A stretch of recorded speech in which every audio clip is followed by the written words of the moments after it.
नमस्कार मित्रांनो, तर मी चाललो पप्पासोबत दवाखान्याला, कारण मी आलो होतो गावी दिवाळी करायला, पण माझ्या दिवाळा निघून गेला. आता तुम्हाला का सांगू, थंडीच्या सीझनमध्ये पावसाचा मोसम कुठून आला बे? मला काही हाय समजून नाही राहिलं यार. मला तर असं वाटतंय काही वर्षानंतर चिरपुंजीचं नाव कापून सनी गोंदिया जिल्ह्याचं नाव येणार आहे का? अगे माय पाऊस, मला माहीतच होता की पाऊस येणार आहे म्हणून मी ना आधीच छत्री पकडून टाकलो. छत्रीच्या सहायताने मी आणि पप्पा तर आम्ही वरून तो वाचून गेलो, पण पायाकडून तर पूर्ण ओले ओले होऊन गेलो. काय समजूनच नाही राहिला, रस्त्यावर गड्डे आहेत की गड्ड्यामध्ये रस्ता आहे, जिकडे तिकडे पूर्ण गड्डेच गड्डे. पण एक गोष्ट म्हणा यार मित्रांनो, तुम्हाला सांगतो, जो लॉंग ड्राईव्ह मध्ये जी मजा येते का नाही तुम्ही बघू शकता. इकडे तिकडे पूर्ण हरियाली हरियाली. फक्त हातामध्ये एक भुट्टा पाहिजे होता, लॉंग ड्राईव्हचे आणखी 4 चांद लागून जाते.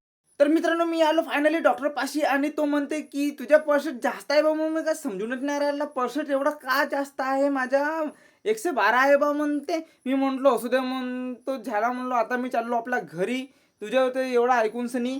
पण आता मित्रांनो, तुम्हाला हा व्हिडिओ आवडला असेल तर ह्या व्हिडिओला लाईक शेअर आणि सबस्क्राईब नक्की करायचा. तर बाय.